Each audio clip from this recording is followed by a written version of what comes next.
नमस्कार दोस्तों, आप सभी का एक बार फिर से स्वागत है हमारे चैनल कथा भक्ति साधना में। आइए आज हम जानेंगे वैभव लक्ष्मी व्रत कथा के बारे में। आपको यह कथा पसंद आए तो प्लीज मेरे चैनल को सब्सक्राइब जरूर करिए और ऐसे ही रोचक कथा पाने के लिए कमेंट भी करिए।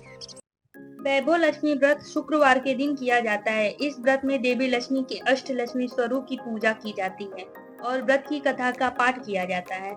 आइए जानते हैं वैभव लक्ष्मी व्रत कथा के बारे में विस्तार से। एक बड़ा शहर था। इस शहर में लाखों लोग रहते थे। पहले के जमाने में लोग साथ साथ रहते थे और एक दूसरे के काम आते थे, पर नए जमाने में लोगों का स्वरूप अलग सा है। सब अपने अपने काम में व्यस्त रहते हैं, किसी को किसी की परवाह नहीं। घर के सदस्यों को भी एक दूसरे की परवाह नहीं होती। भजन कीर्तन, भक्ति भाव, दया माया, परोपकार जैसे संस्कार कम हो गए हैं। शहर में बुराइयां बढ़ती जा रही हैं। शराब, जुआ, चोरी, डकैती ऐसे कई गैर कानूनी कार्य होते रहे हैं। कहावत है कि हजारों निराशा में एक अमर आशा छिपी हुई है। इसी तरह इतनी सारी बुराइयों के बावजूद शहर में कुछ अच्छे लोग भी रहते हैं। ऐसे अच्छे लोगों में शीला और उसके पति की गृहस्थी मानी जाती है। शीला धार्मिक प्रकृति और संतोषी थी। उसका पति विवेकी और सुशील था। शीला और उसका पति ईमानदारी से जीते थे। वे किसी की बुराई न करते थे और प्रभु भजन में अच्छी तरह समय व्यतीत करते थे। उनकी गृहस्थी आदर्श गृहस्थी थी और शहर के लोग उनकी गृहस्थी की सराहना करते थे। शीला की गृहस्थी इसी तरह खुशी खुशी चल रही थी, पर कहा जाता है कि कर्म की गति अकल है। विधान में लिखे लेख को कोई नहीं समझ सकता। इंसान का नसीब पल में राजा को रंग बना देता है और रंग को राजा। शीला के पति अगले जन्म में कोई कर्म भोगने बाकी रह गए थे कि वह बुरे लोगों से दोस्ती कर बैठा।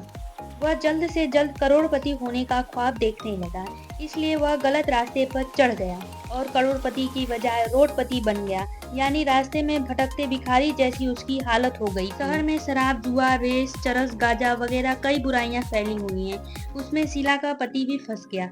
दोस्तों के साथ उसे भी शराब की आदत हो गई।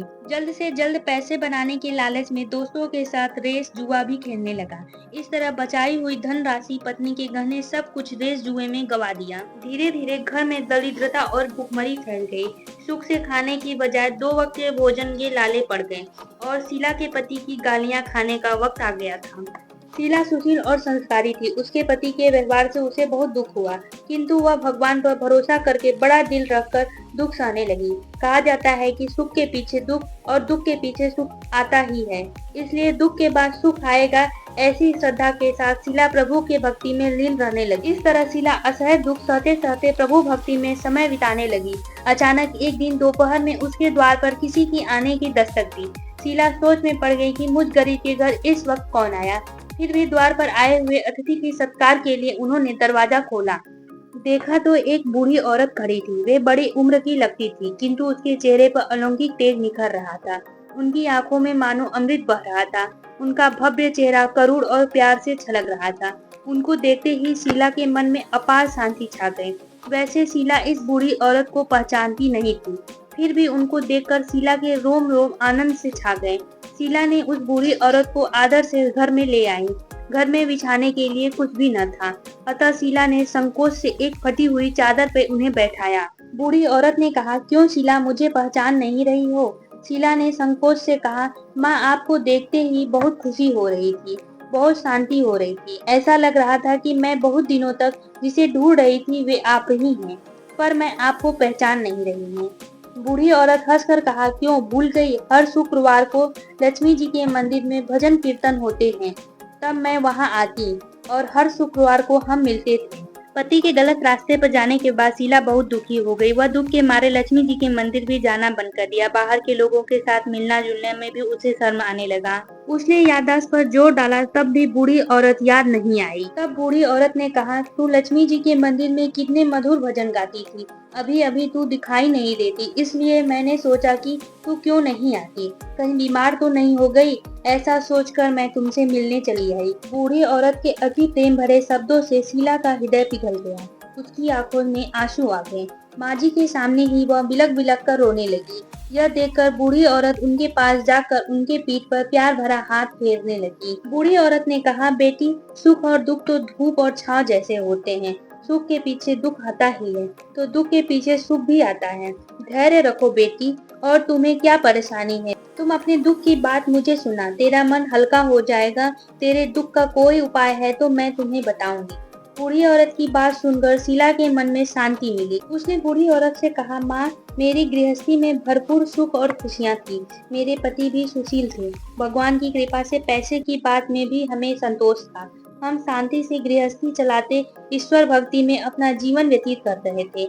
एकाएक हमारा भाग्य हमसे रूठ गया। मेरे पति को बुरे लोगों से दोस्ती हो गई। वे बुरे लोगों के दोस्ती की वजह से शराब, जुआ, चरस, गांजा वगैरह कई आदतों में शिकार हो गए।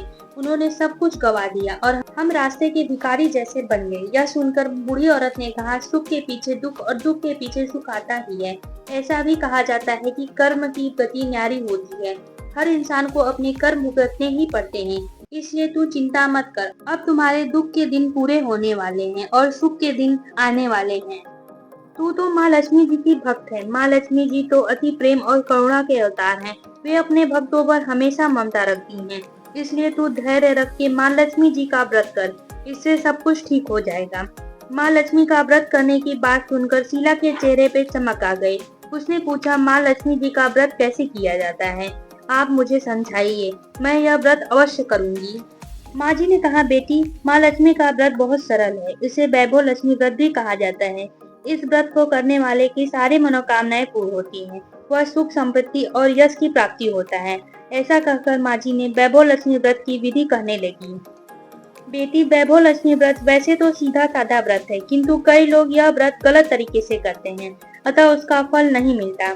कई लोग कहते हैं कि सोने के गहने पर हल्दी कुमकुम से पूजा करो, बस यह व्रत हो जाएगा।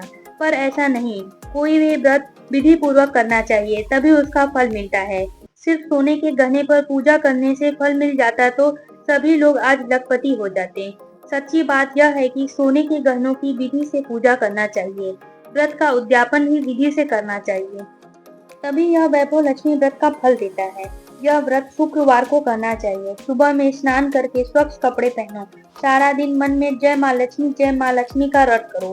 किसी की चुगली नहीं करना चाहिए।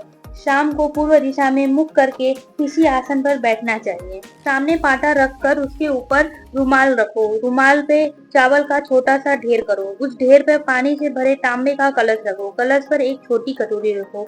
उस कटोरी में एक सोने का गहना रखो। सोने का न हो तो चांदी का भी चलेगा। चांदी का न हो तो नगद रुपया भी चलेगा। धूप दीप जलाकर पूजन करो। माँ लक्ष्मी के बहुत स्वरूप हैं और श्री यंत्र माँ लक्ष्मी जी के प्रिय यंत्र हैं, अतः वैभव लक्ष्मी के पूजन करने वक्त श्री यंत्र का पूजन करना चाहिए। उसके बाद पाठ करो। बाद में कटोरी में रखे हुए गहने या रुपए को हल्दी, कुमकुम और चावल चढ़ाकर पूजा करो और लाल रंग के फूल चढ़ाओ। शाम को कोई मीठी चीज बनाकर उनको प्रसाद चढ़ाओ। न हो तो शक्कर, गुड़ भी चल सकता है। फिर आरती करके 11 बार सच्चे हृदय से जय माँ लक्ष्मी बोलो। बाद में 11 या 21 शुक्रवार को व्रत का दृढ़ संकल्प लेकर माँ लक्ष्मी के सामने आपकी अपनी मनोकामनाएं पूर्ण करने की विनती करो। फिर माँ लक्ष्मी जी का प्रसाद सबको बांट दो और थोड़ा अपने लिए रख लो। अगर आप में शक्ति हो तो सारा दिन उपवास रखो। न शक्ति हो तो एक बार शाम को भोजन ग्रहण कर सकते हो। अगर थोड़ी शक्ति न हो तो 2 बार भी भोजन कर सकते हो। बाद में कटोरी में रखा गहना या रुपए ले लो। कलश का पानी तुलसी जी के पौधे में डाल दो। इसी तरह विधि अनुसार व्रत करने से उसका फल अवश्य मिलता है। इस व्रत के प्रभाव से सब प्रकार के विपत्ति दूर हो जाते हैं और सभी लोग मालामाल हो जाते हैं। संतान न हो तो संतान की प्राप्ति होती है। सौभाग्यवती स्त्री को सौभाग्य अखंड रहता है। कुंवारी लड़कियों को मन भावन पति मिलता है। शीला यह सुनकर आनंदित हो गई। फिर पूछा, माँ, आपने वैभव लक्ष्मी व्रत की विधि तो बताई, वैसे अवश्य मैं करूंगी, किंतु उसका उद्यापन विधि भी मुझे बताइए। बूढ़ी औरत ने कहा, 11 या 21 जो मन में हो उतने शुक्रवार को वैभव लक्ष्मी व्रत का पूरी श्रद्धा भावना से करना चाहिए। यह व्रत आखिरी शुक्रवार को शास्त्रीय विधि अनुसार उद्यापन विधि करना चाहिए। वह मैं तुझे बतलाती हूँ। आखिरी शुक्रवार को खीर या नैवेद्य रखो। पूजन विधि हर शुक्रवार को करते रहो, वैसे जैसे करती हो। पूजन विधि के बाद श्रीफल फोड़ो और कम से कम 7 कुंवारी कन्या या सौभाग्यवती स्त्री को कुमकुम तिलक लगाकर उनको साहित्य संगम वैभव लक्ष्मी की एक पुस्तक देना चाहिए और सबको खीर का प्रसाद देना चाहिए। फिर धन लक्ष्मी, वैभव लक्ष्मी, माँ लक्ष्मी की छवि को प्रणाम करें।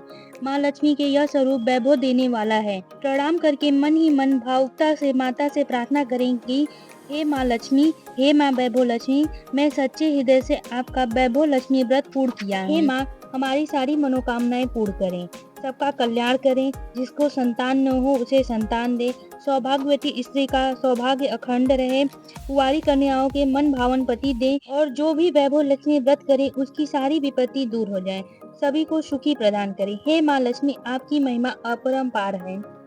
बूढ़ी औरत के पास से वैभव लक्ष्मी व्रत की शास्त्रीय विधि सुनकर शीला भाव विभोर हो उठी। उसे लगा मानो सुख का रास्ता मिल गया। उसने आंखें बंद करके मन ही मन उसी क्षण संकल्प लिया कि हे वैभव लक्ष्मी माँ, मैं माँ जी द्वारा कहे मुताबिक श्रद्धा भक्ति से संकल्प लेती हूँ कि वैभव लक्ष्मी व्रत 21 शुक्रवार तक करूंगी और इसका उद्यापन भी विधि अनुसार करूंगी। शीला ने संकल्प करके आंखें खोली तो सामने कोई न था। वह विस्मय हो गई कि माँ जी कहाँ गई। यह माँ जी कोई और न था, साक्षात लक्ष्मी जी थी। शीला लक्ष्मी जी की भक्त थी, इसलिए उन्होंने अपने भक्त को रास्ता दिखाने के लिए माँ लक्ष्मी ने बूढ़ी औरत के रूप में शीला जी के घर आई थी। दूसरे दिन शुक्रवार था। सवेरे स्नान करके स्वच्छ कपड़े पहन के शीला मन ही मन श्रद्धा से और पूरे भाव से जय माँ लक्ष्मी की मन में ही व्रत करने लगी। घर में पहले सोने के बहुत गहने थे, पर पति देव के गलत रास्ते पे चले जाने पे सारे गहने गिरवी रख दिए गए थे, पर नाक की नथनी बच गई थी। उन्होंने नथनी को कटोरी में रखकर सामने पाटे पे रुमाल रखकर मुट्ठी भरे चावल से ढेर किया। उसके ऊपर तांबे की कलश में पानी भर के रखा, उसके ऊपर नथनी वाली कटोरी रखी। फिर माँ जी के कहे द्वारा शास्त्रीय विधि वंदन करके उन्होंने पूजन किया। घर में थोड़ी सी शक्कर थी, वही प्रसाद के रूप में वैभव लक्ष्मी व्रत में चढ़ा दिया। यह प्रसाद पहले पति को खिलाया। प्रसाद खाते ही पति के स्वभाव में फर्क पड़ गया। उस दिन उसने शीला को नहीं मारा और सताया भी नहीं। शीला बहुत आनंदित हुई और मन में वैभव लक्ष्मी व्रत के लिए श्रद्धा बढ़ गई। शीला ने पूरे श्रद्धा भक्ति से 21 शुक्रवार तक वैभव लक्ष्मी व्रत किया। 21 शुक्रवार को माँ जी द्वारा कहे मुताबिक उद्यापन विधि करके 7 स्त्रियों को वैभव लक्ष्मी के 7 पुस्तकों को उपहार में दी। फिर माँ लक्ष्मी के धन लक्ष्मी स्वरूप के छवि को देखकर बंधन भाव से मन ही मन प्रार्थना करने लगी, हे माँ लक्ष्मी, मैं आपके वैभव लक्ष्मी व्रत करने की मन्नत मानी थी, आज वह व्रत पूर्ण हुआ। हे माँ लक्ष्मी, मेरी हर विपत्ति दूर करो, सबका कल्याण करो, जिसे संतान न हो उसे संतान देना, सौभाग्यवती स्त्री को सौभाग्य अखंड रखना, कुंवारी लड़कियों को मन भावन पति देना, जो भी यह चमत्कारी वैभव लक्ष्मी व्रत करे उसकी सारी विपत्ति दूर करना, सबको सुखी रखना। हे माँ लक्ष्मी, आपकी यह महिमा अपरंपार है। ऐसा बोलकर लक्ष्मी जी के धन लक्ष्मी स्वरूप को प्रणाम किया। इसी तरह विधि पूर्वक शीला ने श्रद्धा से व्रत किया और उसे तुरंत फल मिला। उसका पति गलत रास्ते पे चला गया था, वह अच्छा आदमी हो गया और कड़ी मेहनत करके व्यवसाय करने लगा। माँ लक्ष्मी के वैभव लक्ष्मी व्रत के प्रभाव से उसको ज्यादा मुनाफा होने लगा। उसने तुरंत शीला की गिरवी रखे हुए गहने को छुड़ा दिए और घर में धन सी बाढ़ आ गई। घर में पहले जैसे सुख शांति छा गई। वैभव लक्ष्मी व्रत के प्रभाव को देखकर मोहल्ले की दूसरी स्त्रियां भी विधि पूर्वक वैभव लक्ष्मी की व्रत करने लगी। हे माँ धन लक्ष्मी, आप जैसे शीला पर प्रसन्न हुई उसी तरह आप व्रत करने वाले सब पर प्रसन्न होना और सबको सुख शांति देना। जय माँ धन्य लक्ष्मी, जय माँ वैभव लक्ष्मी। दोस्तों, आपको यह कथा कैसी लगी कमेंट करके जरूर बताइए। अगर आपको यह वीडियो पसंद आई हो तो कृपया मेरे वीडियो को लाइक कर दें और शेयर भी कर दें, साथ ही मेरे चैनल को सब्सक्राइब भी कर दें। वीडियो को अंत तक देखने के लिए आपका दिल से धन्यवाद।